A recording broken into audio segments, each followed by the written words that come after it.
대추씨차 본편. 왜 씨까지 차로 마셨을까? 1. 씨를 마신다는 선택. 왜 예전에는 대추의 씨까지 따로 모아 차로 끓여 마셨을까요? 과일의 씨는 대개 버리거나 먹지 않는 것이 자연스럽습니다. 어릴 적부터 씨앗은 삼키지 말라는 말을 자주 들어왔기 때문입니다. 그런데 대추는 조금 달랐습니다. 과육을 먹고 남은 씨를 따로 모아 말리고 그 씨를 다시 물에 넣어 끓여 마셨습니다. 이 선택은 우연이 아니라 분명한 이유가 있었던 방식입니다. 오늘은 그 작은 씨 하나에 담긴 조용한 이유를 따라가 보겠습니다. 우리가 알고 있는 씨앗. 대부분은 조심해야 하는 이유. 사람들이 씨앗을 조심하게 된 데에는 분명한 이유가 있습니다. 씨앗은 식물에게 가장 중요한 부분입니다. 다음 생명을 이어가는 핵심이기 때문에 쉽게 먹히지 않도록 스스로를 보호하는 구조를 가지고 있습니다. 그래서 많은 씨앗에는 자연스럽게 방어 성분이 들어 있습니다. 대표적인 예로 사과씨나 살구씨처럼 잘 알려진 씨앗들이 있습니다. 이 씨앗들은 많이 섭취할 경우 몸에 부담을 줄 수 있는 성분을 포함하고 있습니다. 또 어떤 씨앗은 단단하고 소화가 잘 되지 않아 몸에 부담을 주기도 합니다. 이런 경험들이 쌓이면서 사람들은 자연스럽게 하나의 기준을 갖게 됩니다. 씨앗은 먹지 않는 것이 안전하다. 이 인식은 지금까지도 크게 변하지 않았습니다. 그래서 씨를 마신다는 이야기는 처음 들으면 낯설게 느껴지는 것이 당연합니다. 3. 그런데 대추씨는 달랐습니다. 그런데 대추씨는 이 일반적인 흐름에서 조금 다른 위치에 있습니다. 대추씨에는 다른 과일 씨앗에서 흔히 이야기되는 강한 독성 성분이 거의 없습니다. 물론 그렇다고 해서 생으로 씹어먹는 재료는 아니지만 차로 끓여 사용하는 방식에서는 문제가 되지 않는 구조를 가지고 있습니다.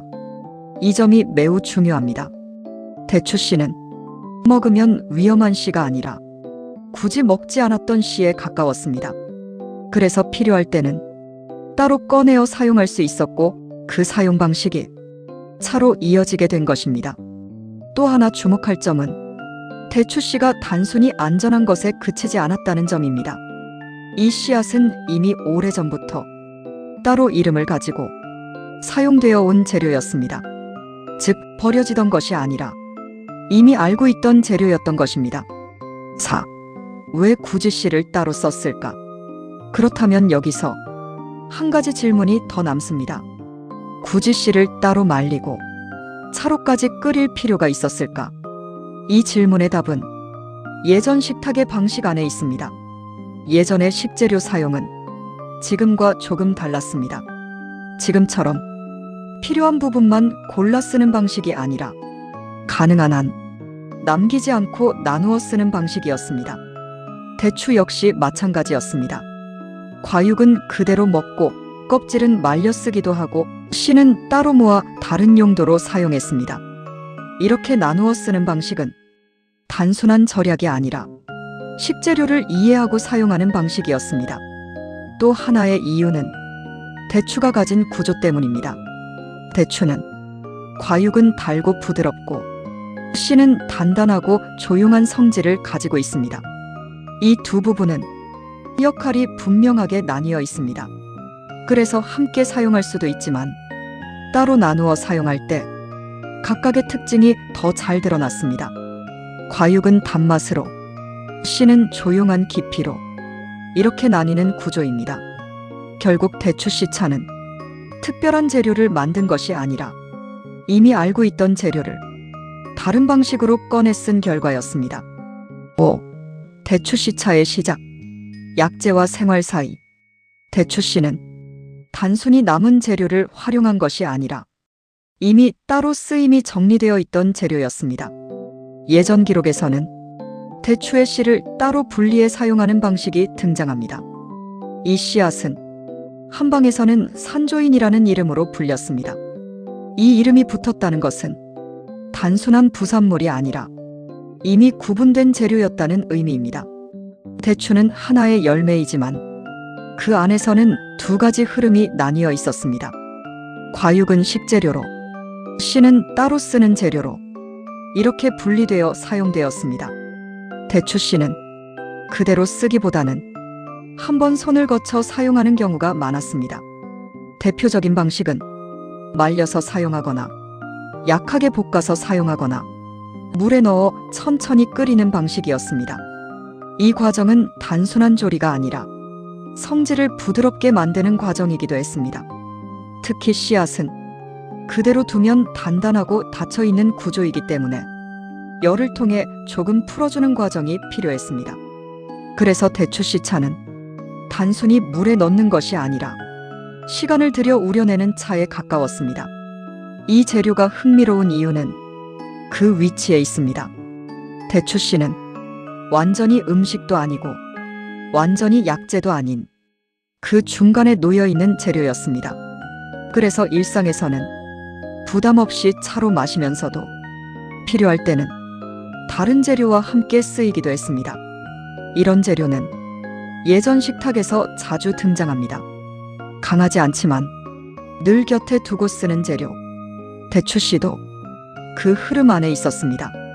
또 하나 주목할 점은 이 재료가 효과보다 사용 방식으로 이어졌다는 점입니다.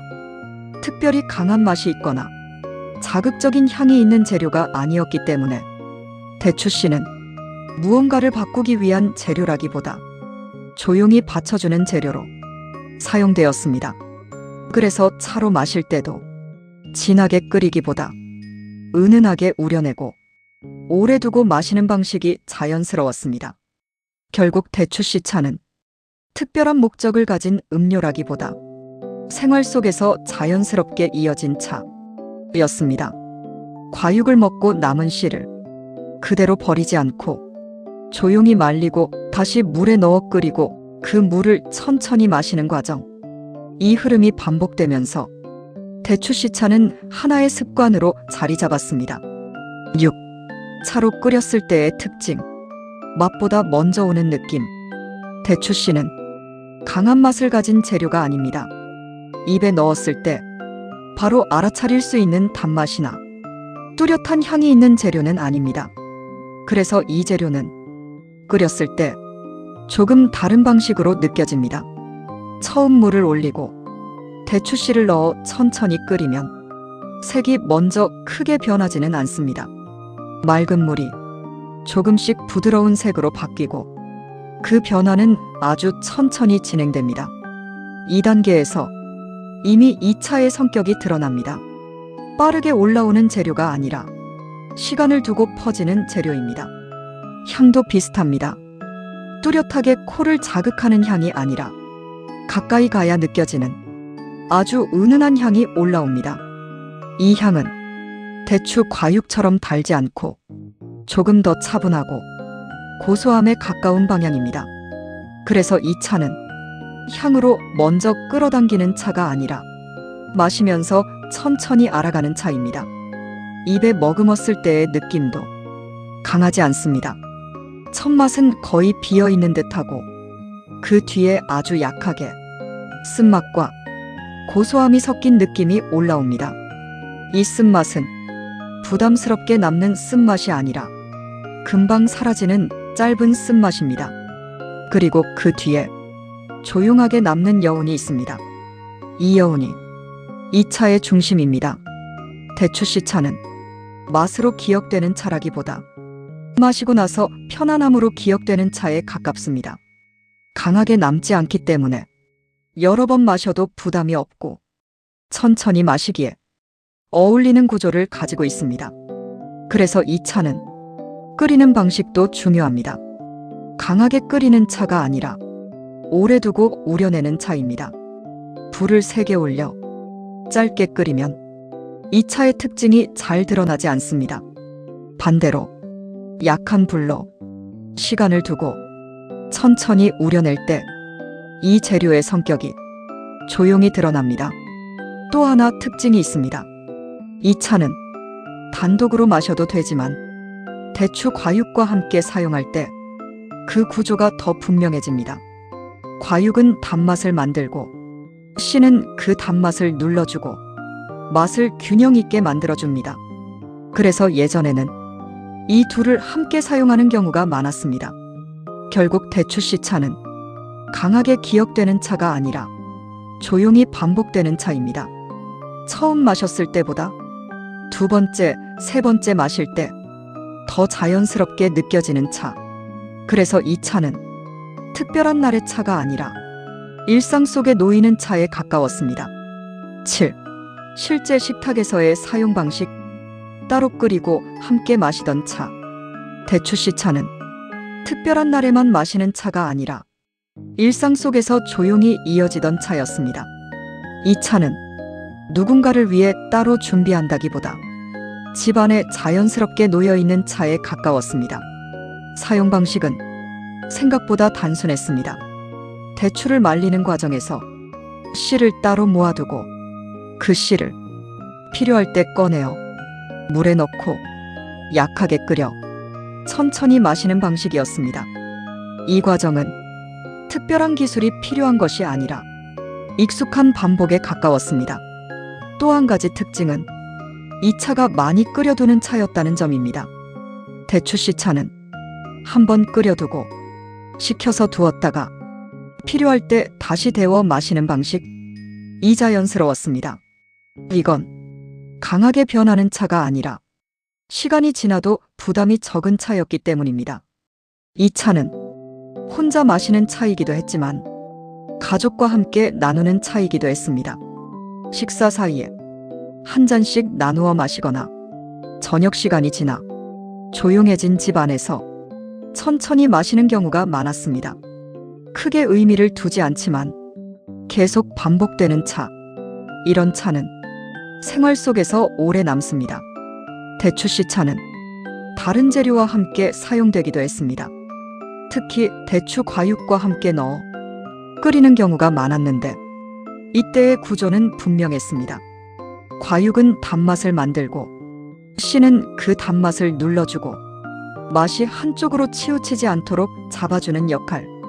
그래서 이 차는 단순히 달게 마시는 차가 아니라 균형을 맞추는 차에 가까웠습니다. 또 한 가지 흥미로운 점은 이 차가 눈에 잘 띄지 않는 방식으로 존재했다는 점입니다.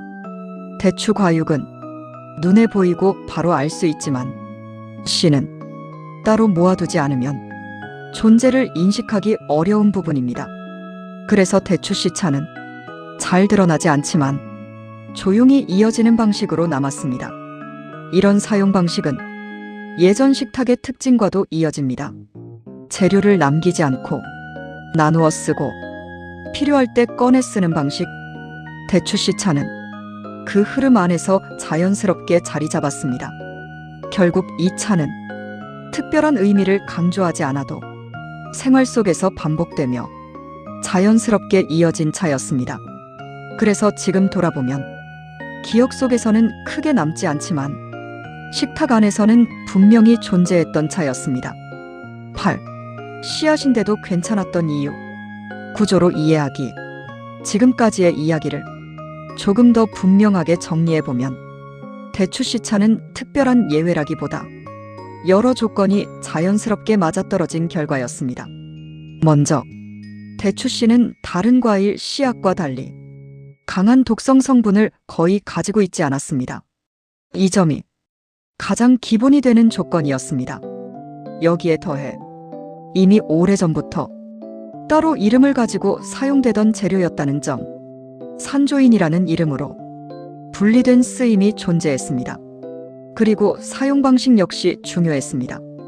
이 씨앗은 씹어먹는 것이 아니라 물에 넣어 천천히 끓여 성분을 부드럽게 풀어내는 방식으로 사용되었습니다.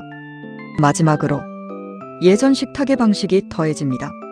남기지 않고 나누어 쓰는 구조. 이 네 가지가 함께 이어지면서 대추씨는 자연스럽게 차로 이어지게 되었습니다. 9. 오해하면 안 되는 부분. 모든 씨앗이 같은 것은 아니다. 여기서 반드시 짚고 넘어가야 할 점이 있습니다. 대추씨를 차로 사용했다고 해서 모든 씨앗이 같은 방식으로 가능한 것은 아닙니다. 씨앗은 각각 전혀 다른 성질을 가지고 있습니다.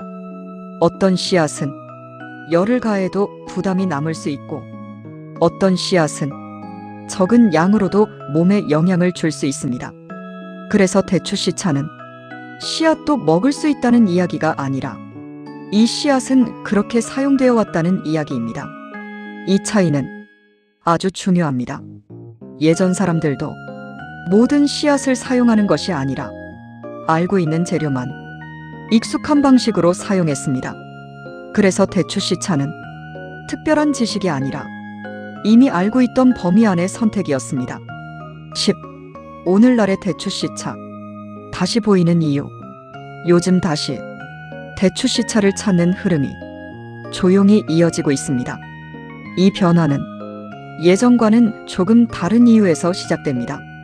예전에는 남기지 않기 위한 방식이었다면 지금은 강하지 않은 차, 부담 없이 마실 수 있는 차, 오래 두고 마실 수 있는 차, 이런 흐름 속에서 다시 선택되고 있습니다. 빠르고 강한 맛보다는 천천히 마실 수 있는 차를 찾는 사람들이 늘어나면서 대추씨차는 다시 자연스럽게 눈에 들어오는 재료가 되었습니다. 11. 대추가 가진 구조. 하나의 재료, 두 개의 방향. 대추는 하나의 열매이지만 그 안에서 두 가지 흐름을 동시에 가지고 있습니다. 과육은 달고 부드러운 방향으로, 씨는 조용하고 단단한 방향으로.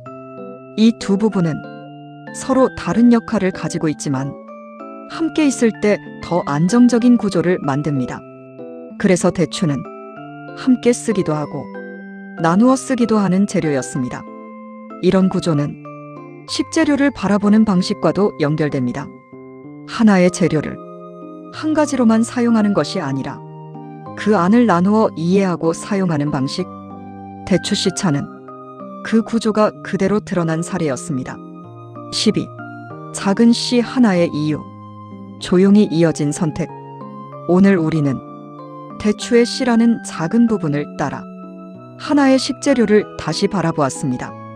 처음에는 조금 이상하게 느껴졌던 질문. 왜 씨를 마셨을까? 이 질문의 답은 특별한 효과나 강한 이유에 있지 않았습니다. 오히려 그 반대였습니다. 이미 알고 있던 재료였고, 버리지 않던 방식이었고, 조용히 이어진 습관이었습니다. 그래서 대추씨차는 눈에 잘 띄지 않지만 오랫동안 사라지지 않았습니다. 강하게 남지 않지만 계속 이어지는 방식. 이것이 이 작은 씨앗이 남아온 이유였습니다. 오늘의 이야기가 익숙한 식재료를 조금 다르게 바라보는 계기가 되었으면 좋겠습니다. 다음 식재료에서도 이렇게 조용하지만 분명한 이유를 천천히 이어가 보겠습니다. 맛있는 식재료 여행은 아직 끝나지 않았습니다.